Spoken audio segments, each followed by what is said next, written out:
Bitcoin enters the mortgage market, Congress moves to make small purchases tax-free, and the Fed may be headed for a shakeup. These stories and more here on The Effect.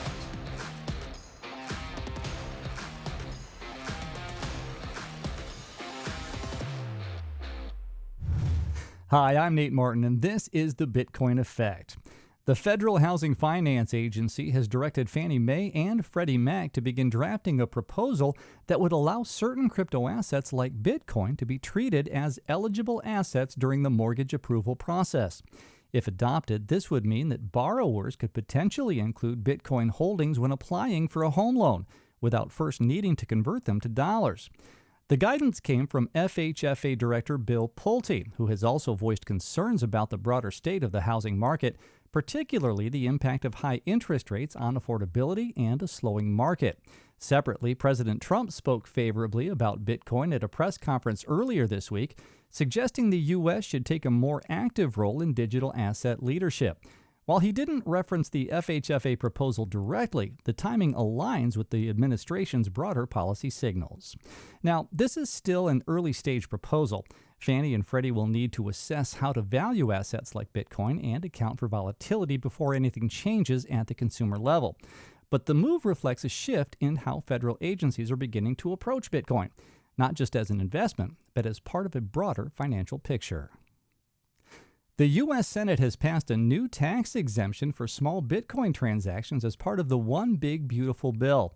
The provision, introduced by Senator Cynthia Lummis and former Congressman Mike Rogers of Michigan, would eliminate capital gains taxes on Bitcoin transactions under $600. The goal is to make it easier to use Bitcoin for everyday purchases without having to worry about the IRS. Under the current rules, even buying something as small as a cup of coffee with Bitcoin is considered a taxable event.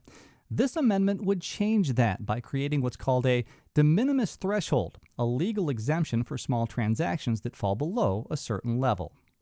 The Senate passed the broader bill on June 27th, which included this exemption. The legislation now moves to the House for reconciliation, and if it remains intact, it could be signed into law by President Trump as early as the 4th of July. Now, it's not final, but it is a significant step toward treating Bitcoin less like a commodity and more like a currency. President Trump is once again weighing in on the Federal Reserve, this time hinting that he's preparing to replace its current chairman. Speaking earlier this week, Trump said he's already interviewing potential candidates to succeed Fed Chair Jerome Powell, whose term ends in May of next year. He described the shortlist as 3 or 4 very smart people, but he didn't float any names as to who might be on that list.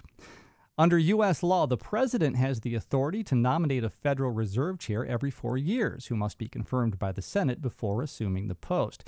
The president can choose to reappoint the current chair or name someone new, but he can't remove the chair mid-term without cause. So in Powell's case, that means he'll remain in the job until he resigns or is replaced at the end of his current term. Trump's comments follow public criticism from FHFA Director Bill Pulte, a first-term Trump appointee who recently called for Powell's resignation over the Fed's high interest rate policy. Together, the remarks signal a shift in how the current administration is approaching monetary leadership, with signs that Bitcoin and other digital assets could play a more prominent role in future monetary policy discussions. Spot Bitcoin ETFs have now posted 12 consecutive days of net inflows, bringing in nearly $4 billion over that stretch. Total inflows since ETFs launched in January of 2024 are approaching $48 billion. Leading the pack this week were BlackRock's iShares Bitcoin Trust and Fidelity's Wise Origin Fund, which continue to draw the bulk of institutional interest. Analysts point to the inflow streak as a sign that traditional asset managers are gaining confidence in Bitcoin, even with broader market uncertainty. While these flows don't always correlate with short-term price action, they do reinforce Bitcoin's growing role in long-term portfolio strategies, as more firms look to allocate to Bitcoin that wouldn't have considered it even a year ago. That's it for this edition of the Bitcoin Effect. If you've enjoyed this episode, don't forget to like, subscribe, and hit that notification bell so you don't miss our next episode. We'll see you next time.